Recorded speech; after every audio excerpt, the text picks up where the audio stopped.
And I've been reluctant to dig it up because this is the third car that I've buried, but people got so mad with this one for whatever reason because they thought that they could save it. Like, this car needed easily $20,000 worth of work to be worth $15,000.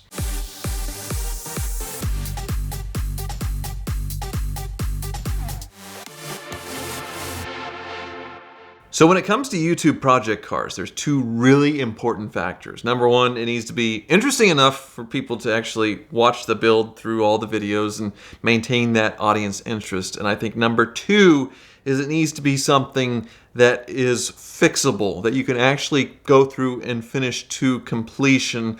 And I'm thinking of somebody that struggles with the second part and does great at the first part, but I'm not going to name names. But for me, personally, I've been struggling a lot lately in the last year of finding project cars that are interesting and fixable, because at this point I've done so many, I guess, on the channel, probably hundreds of cars bought at this point. And we're also getting into the era of modern cars, say when I started YouTubing 8-9 years ago, getting very, very cheap. But I'm discovering how hard it is to fix these modern cars. So in the last year, I've really lost my you-know-what on some of these builds. So I'll just go through a few recently that I've purchased to go back about a year, and I bought the cheapest Maserati Ghibli in the USA, which when it was new, it was a really, really stupid thing to buy. $80,000, $90,000 got you V6, it was okay, but the car itself is just such a cheap piece of junk. A lot of Chrysler bits in it, and it's a terrible, terrible new car. But you could argue that it's a pretty good used car because the depreciation is just unbelievable. There's plenty out there that you can buy in the teens, a Maserati, and it has all of that look and horrendous build quality of the big Quattroportes, but obviously worse in a lot of ways. But I can't just buy a car that works and be like, hey, I bought a car that works. I have to buy the worst example. So I found one for $8,000, and I knew it was bad because it had gone through 4 different auctions, sold to 4 different dealers, and then was at this auction very cheap, saying it ran and drove, but a horrible smoke odor in the interior and a lot of wear and tear, 80,000 miles, and it was in New Jersey, so yeah, it's going to be bad. Paid $1,000 to ship it after the $8,000 purchase price. It was the SQ4, so it's the all-wheel drive, black on black. It had all of the look. Showed up, and clearly it wasn't running on all of its cylinders. Smelled horrendous, all the lights on, tires flat spotted, and all the neglect you could possibly do. But it went down the road, it shifted okay. It was more or less a car, hadn't been in a major accident, so I thought, this can't be that bad. It has a dead cylinder, so hopefully it's not anything too serious. But when I drove up to my mechanic, the car wizard, and that's, I guess, the other aspect of my channel where people knock me. I'm not the guy going through wrenching and fixing all the cars myself. I've done it some, and it's usually to great calamity. Every year or so, I usually start working on a car for a video just to show how disastrous I am at it. I leave that to the car wizard. I document his process, and then I happily swipe the credit card when it comes time to pay. Follow the builds in that sense, how most people would pursue fixing up a car. Little minor things here and there I'll do myself, but the big stuff I leave to the experts. Unfortunately, this Maserati had been badly overheated. So bad that there's no fixing these engines. And I think it's a problem with all Maseratis of this era, where if there's any kind of overheating, there's no like skimming the head gaskets, rebuilding the heads, because the blocks themselves are unfixable. They warp. So you have to get a used engine. And a used engine, well, it turns out is like $8,000-$9,000. Even though these cars are all junk and any other junk cars, they're all pretty much for the same reasons. So I rolled the dice and I got a cheaper motor out of a wrecked car that hadn't been run tested. And J&J Auto Wrecking has hooked me up a lot with this. But it was sort of an unknown quantity in the engine. And it was a really interesting hit where it looks like somebody targeted the front right of a tree, which nowadays they call that gap insurance hits. And people are so far upside down on their car loans. So say they bought a Maserati Ghibli for $80,000 new, and now it's worth $10,000, and they still owe $40,000 4 years later. The salesman will gently ask them, do you have gap insurance, which is what covers the car in the case of an accident where it's totaled out and the loan is way more than what the car's worth as far as insurance value. And if they do, they say, oh, there's a great tree right over there in that corner, and you can just smack right into it. So I think that was what happened with that car's engine because it showed up. We put it in, all the labor to do it, $4,000 or $5,000, knocking. Unfortunately, I have to pay the bill for the engine swap because the Wizard does not warranty used engines at all, and I bought the used engine. He says, if I'm putting it in, you're taking the risk. I don't do used engine swaps anymore for this reason, because so many modern junkyard motors are bad, and he's been burned too many times, so he doesn't do it. It needs to be like a new rebuild crate motor that he buys and marks up, because obviously he's taking the risk. So when I bring in my own engine, yeah, he does the labor, and it's my job to take the loss if it doesn't work out. So it didn't work out. J&J was kind enough to refund me the engine and then buy that heap of a car, but I was still out, I don't know, $6,000, $7,000 by the time it was done. Made a series of videos. So absolutely do not buy a Maserati Ghibli. But if you go a little bit before that, I did this again, and what I do is really dumb. I buy these cars at wholesale auctions, sight unseen, cross country, and I ship them in and then figure out what I got. And this time it was an X6M, and it was a run and drive X6 as is, had the check engine light on, but said it ran and drove down the road. I thought, okay, it runs and drives. My other mechanic who does BMWs, the Car Ninja, can literally fix anything. And he can if I did get an X6M on arrival, which I did not. The VIN's an X6M, the truck itself is an X6M, but these twin-turbo V8s that are under the hood of these X6s, they're so fragile, they're so prone to exploding. They're like 600 horsepower and really high-strung, and BMWs are not known for their longevity with engines, and it's only getting worse as time goes by. The engine had blown up on this X6M, and somebody had craftily taken out the blown-up motor, found a normal twin-turbo V8, not an M engine. Nothing really fit, but he's able to get it in there, just shoehorn it, get it all just barely together and zip tied and forced in and breaking all the plastic and everything, and just enough where the ECUs could actually run the engine to where it could go through an auction and sell as a run and drive vehicle. But obviously it's got the M badge, it's got the body kit, it's got the suspension, but it's no longer an M car because it doesn't have an M engine. So massively, massively scammed on that one. I think I paid low teens for that car, and there was nothing I could do. Absolutely nothing. The used engine is $10,000, and a new engine, forget about it. And I was so disgusted. It was in such bad shape otherwise. The red paint had faded. So I decided to literally dig a hole in my new farm in the backyard, and it still drove, barely drove. Drove it into the hole and buried it. I meant to dig it up a year later, but I forgot. It's still there almost 2 years later in the ground. And I've been reluctant to dig it up because this is the third car that I've buried, but people got so mad with this one for whatever reason because they thought that they could save it. Like, this car needed easily $20,000 worth of work to be worth $15,000. It makes no sense. So I didn't want anybody else to go through that terrible thing. So junking it is an option, but there was no valuable parts. Nobody needed ruined interior and exterior parts, and the electronics, everything was so messed up. There was no value to it. So I dug a hole and buried it, but people got so mad at me that I haven't dug it up. Then we get more recent purchases, and one that I was very excited to get. I've been after one of these, since they came out. A Dodge Challenger Hellcat, 700 horsepower, supercharged Hemi, 6-speed manual transmission, big old classic looking muscle car with a back seat for the kids. And this one was only $26,000. Stupendously cheap. 80,000 miles, only one owner, but that owner was in Florida. And he had gotten in 4 accidents according to the Carfax. And then it was repossessed.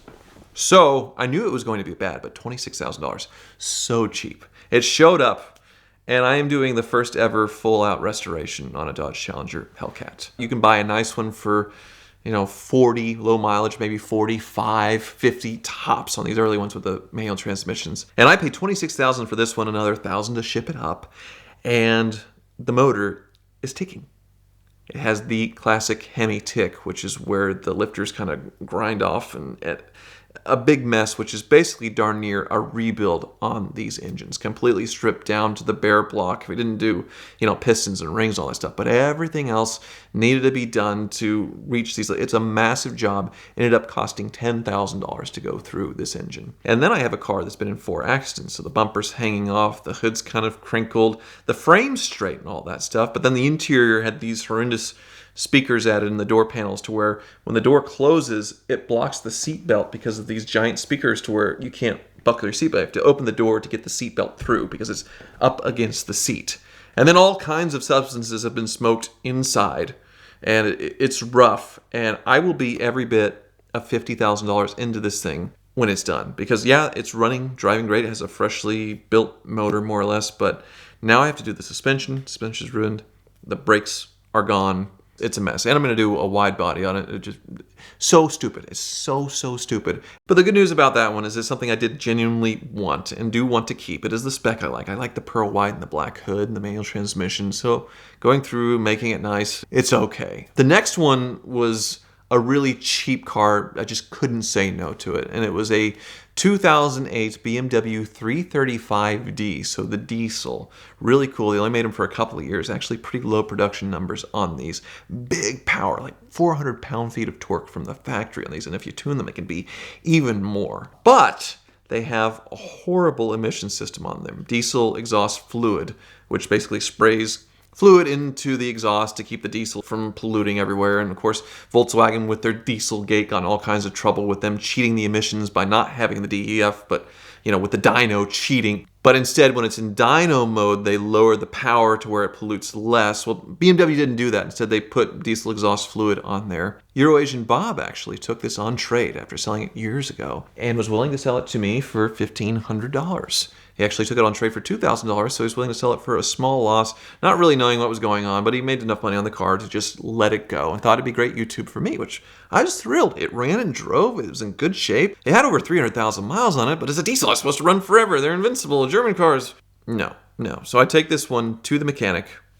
We plug it in for the codes because the check engine light's on, and it has like 50 codes. Ridiculous. And also it's leaking coolant because all BMWs leak coolant. The valve cover gasket's leaking because of course it's BMW's leaking that.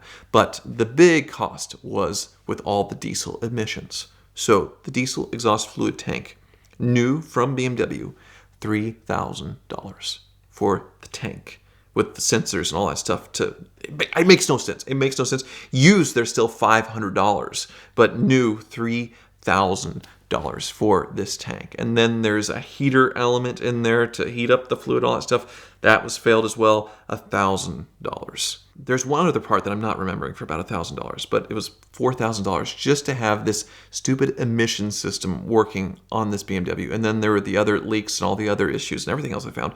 It was $7,000 to sort out this car. And of course you can delete all this emission stuff, but I can't do that for a YouTube video because they make examples out of people that delete diesel emission stuff, and you've seen some YouTubers get shut down, fined to oblivion and all that stuff. So no way I was doing that.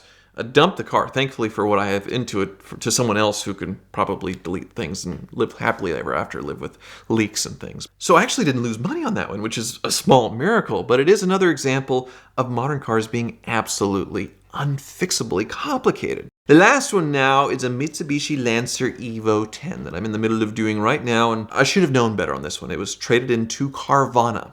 And I'm not an Evo expert to look at the pictures and know the differences, and I'm trying to be more into Japanese cars because I don't do many videos on them. So that was me trying to do that. People say, why don't you buy Japanese cars? Okay, getting an Evo 10. This is really cool. A little over 100,000 miles. It says it has a grinding gear, but actually the transmission, when it showed up, was fine. It barely grinds into fifth, which doesn't matter because you want to, do the other gears quickly. But the big problem is, which I didn't realize, is it had been pirated for parts. So the fancy Recaro seats that were in there were gone, normal Lancer seats. It probably had some aftermarket upgrades as far as an intercooler and some other things. They were taken off, and then the stock parts were hastily bolted back on, loose and just sort of hanging there. The exhaust had fallen off on transport, and then they damaged it, the transporters. They tried to deliver it in the middle of the night and just drop it so they didn't get in trouble because they had zip tied the exhaust back on, but they still delivered it, which I wasn't going to let them do, but they still showed up when I wasn't there and then ran away, so they weren't caught liable for ruining the exhaust, which may or may not have been their fault. $1,800 in damage in the exhaust because they ripped the accordion out of the manifold and all that, so just completely shredded it. And it showed up running like garbage, and I thought, oh no, here we go again, a ruined engine. And I actually got lucky in that sense because the oxygen sensors and everything that got ripped off made the car run really poorly once it was warmed up. So once the oxygen sensors were happy and the mass airflow and all that stuff, it ran fine. But the big issue with this one was the all-wheel drive system with the Evos. So they have the electronic controller, sort of a pump for it, and then they have the transfer case itself, and those are both very expensive items. The pump used was $800 or $900. Put that on, it pumped into a transfer case that is leaking, just pouring internally and filling up a diff. So I have to do the transfer case now. And then the suspension's ruined. And then everything else is bolted all wrong. Cosmetically, an absolute total mess. So a nice Evo would be $15,000, $20,000. I paid $8,000 for this one. And I'm going to be, I don't know, $20,000+ into it. So I'm having a really bad run recently. And part of it is me just absolutely being a complete moron. But the other part is modern cars are just so difficult to fix. And when I was starting out in YouTube, a 2016 Challenger was brand new, and the hoopties from 10 or 15 years earlier were much simpler, much easier to get parts for. The supply chain issues with parts and high prices of parts nowadays have made things so difficult. It's all good news for me. That's the thing that's nice about what I do for a living with YouTube, where a good car is good to where I don't lose my butt, but a bad car is also good because then I can make videos about it. So the worse the cars are, the more videos, the more content it makes, and the better I do. But I feel really bad for people nowadays trying to buy a cheap project car, off Marketplace or Auto Tempest or wherever, and their champagne tastes on the beer budget are having them stuck in hoopties that are absolutely mechanically totaled 2, 3, 5 times over, and I think it's just going to get worse as time goes on. Sorry, folks. Buying a used car without getting ripped off is all about research, and we can pull a Carfax or look on the VINwiki app, but there is nothing like an in-person inspection. And the fastest, cheapest, and easiest way to do that is with the Lemon Squad. Lemon Squad has been a longtime sponsor here at VINwiki, and they have representatives all over the country that can put eyes and hands on a car and send you a detailed inspection report plus pictures, usually within 24, 48, even 72 hours. And so there's nothing that makes you a shrewder negotiator than the information that you're going to get from a real person actually seeing the car. So check out the Lemon Squad now at the link in the description below for a special discount, and if you do want a Carfax, they'll even save you $10 on that. The Lemon Squad is who I use every time I'm trying to negotiate a deal because I can't always be there, especially if it's across the country, but their nationwide network of inspectors can do just that. So check them out now to thank them for their support of VINwiki and buy your car more safely with the Lemon Squad.